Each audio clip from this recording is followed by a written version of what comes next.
Selamünaleyküm arkadaşlar. Tamirci Recep Usta kanalına herkese hoş geldiniz. Ben Recep. Bu videomuzda 3 fazla asenkron motoru nasıl 220 volt ile çalıştırabileceğim onu anlatacağım.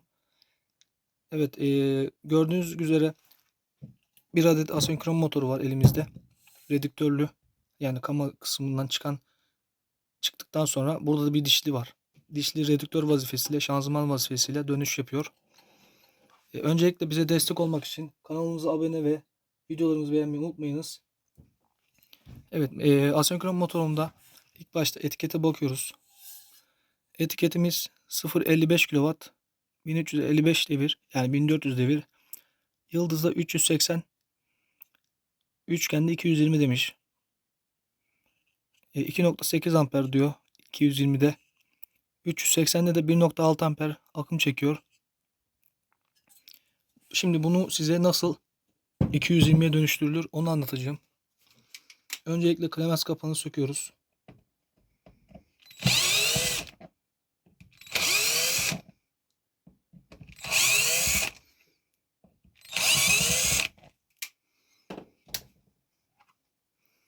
Evet, klemens kapağını söktüğümüze göre, yani klemens kapağını zaten yazıyor.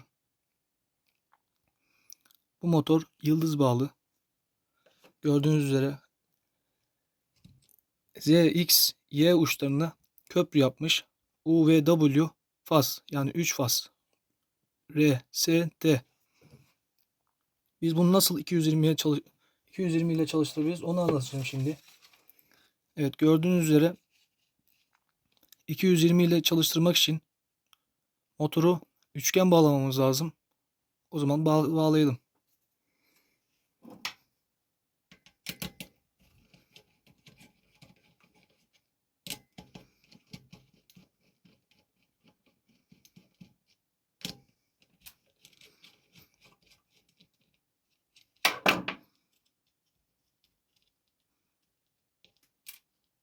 Bu arada arkadaşlar, 220 motor, yani 380'den 220'ye dönüştürürsek motorun gücünü 3'te 1'i düşürmek mecburiyetine kalıyoruz.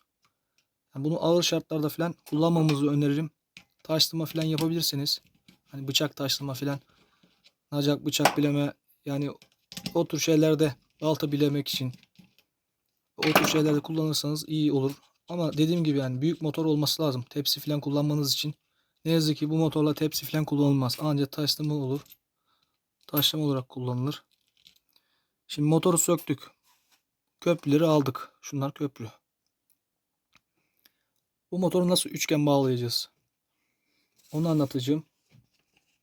U ve W uçları, U ve W uçları, Z, X, Y uçları, Z, X, Y uçları karşılıklı köprü atacağım.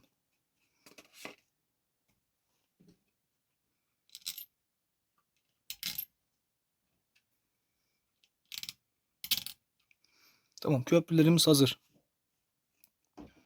Sonra enerji kablomu, sigortalı enerji kablomu 220 klemens kablosundan boru kısmından geçireceğim.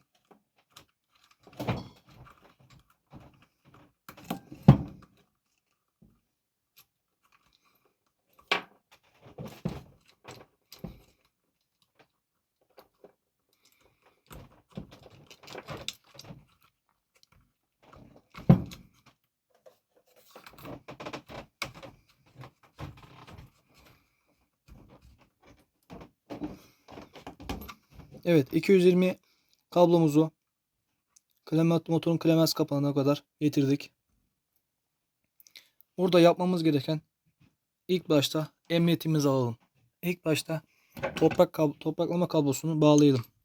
Çünkü bir risk olduğu zaman bizi çarpmasın ve öldürmesin diye ilk başta emniyetimizi alalım. Özellikle diyorum, topraklama olmazsa yani yaşam zor ya. Yani şimdi kaçak olduğu zaman devrede, motorda her an canınız yanabilir. Sizin yanmazsa bir başkasının yanar veyahut da hayvanınız ölür yani. O yüzden topraklamamızı sağlam bir şekilde bağlayalım. Şimdi kilowatt başına motorların normalde 1 kilowatt başına 55 veya 60 mikrofarad kondansatör kullanmamız lazım.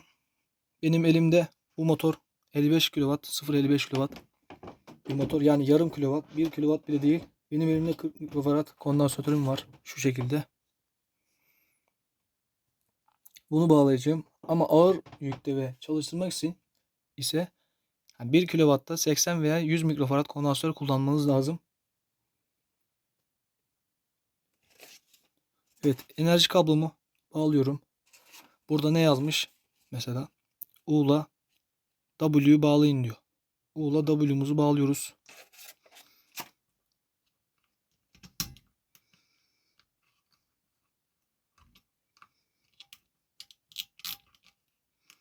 U'la W'muzu bağlıyoruz. Bağladık. Sonrasında ise kondansatörü, bir tanesini L, yani faz. Bir tanesini faz. Bir tanesini ise V. V ucuna bağlıyoruz. Yani bunlar aynı uçlar zaten, fark etmiyor. Ben burada rahatlık olsun diye o yüzden karşıya bağladım. Siz daha rahat görmeniz amacıyla şu şekilde.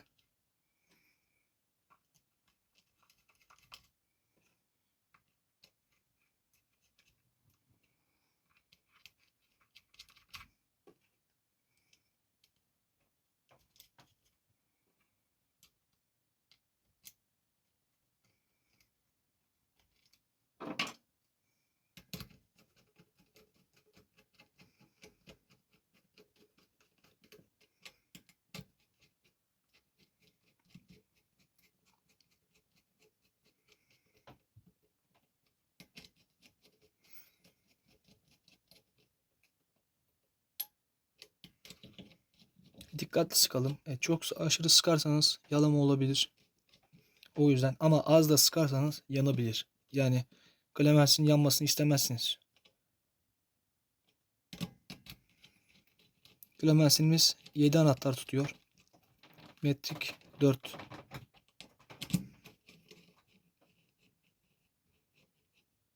Acele etmenize gerek yok. Yani bunları hızlı şekilde yapmaya gerek yok. Elektrik can, önemli olan kontrolümüzü yaptıktan sonra enerjiyi verebiliriz. En son kontrollere bakalım. Kontrolümüzü yapalım. Evet, 40 mikrofarad. Kondansatörü Z ve X uçlarına taktım. U'la W. U'la W uçlarına faz, nötr verdim. Bu şekilde. Motorumuzu çalıştıralım. Enerjimizi verelim. 220 volt enerjimizi.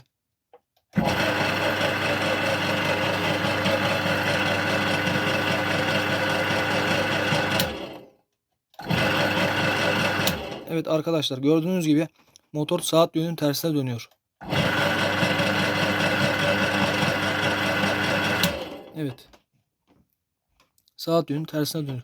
Peki bunu saat yönünü tersine dönmesi için, yani şu anda saat yönünün tersine dönüyor ya, şu şekilde.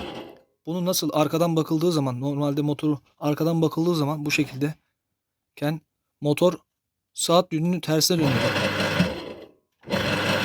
Yön böyle ayırt edilir. Ama ön taraftan bakarsan saat yönü dönüyor.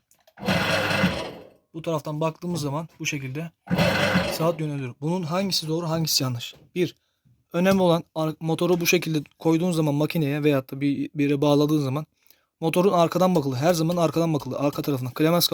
Klemens kapağının bu tarafta her zaman arka pervane saç kısmından bakılır.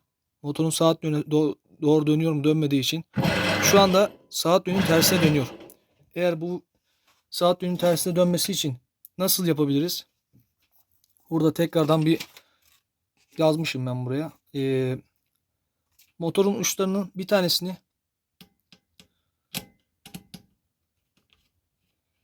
tanesini yani nötrü ortaya bağlayacağız. Hani birebir, hani yardımcı sargı veyahut da ana sargıları değiştirir gibi. Bu şekilde. 220 volt olsaydı tabi ana sargıları veya yardımcı sargılardan bir tanesini değiştirmemiz lazım. Aynı bu şekilde de burada, yani bu çalışması mantığı böyle bu şekilde. Burada da aynı şekilde çalışma mantığı.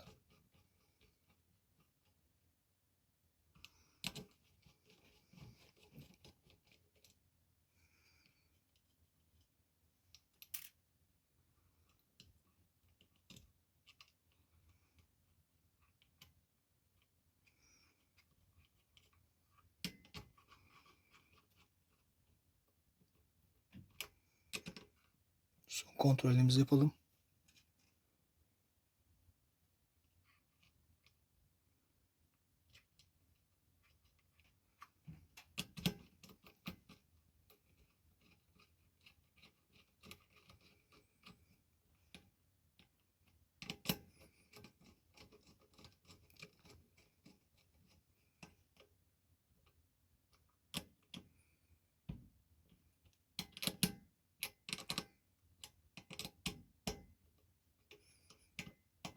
Boşluk kalmasın ama sıkmamaya da dikkat edin. Hani aşırı derece sıkmayın. Yalama yapabilirsiniz. Özellikle Matic 4 cıvata olduğu için çok fazla aşırı sıkmanıza gerek yok. Asılmanıza gerek yok. Ya koparırsınız ya da yani klemens kırılabilir. Dikkatli olmanız lazım. Şimdi bunu V kısmına bağladık. V'ye. Kondansatörü de Y ucuna aldık. Bu tarafta gördüğünüz gibi. Kondansatörü Y'ye. Kondansatörü Y'ye. Nötrü de V ucuna aldık yani. Evet. V ucuna aldık. Bakalım şu anda doğru çalışacak mı? Hep birlikte bakıyoruz. Motorun arka kısmından beri bakacağız yine. Motor saat yönüne dönmesi lazım bu şekilde. Doğruysa eğer. Evet arkadaşlar, motor sağlıklı bir şekilde çalışıyor. Evet arkadaşlar, motor bu şekilde çalıştı. Bu şekilde 380 volt motoru 220 olarak çalıştırabildik arkadaşlar. Yaklaşık 1 kW motor başına 50 ve 55 veya 60 mikrowatt kondansatör takmanız lazım. Ağır yükte çalıştırmak için 80 veya 100 mikrowatt kondansatör takmak lazım.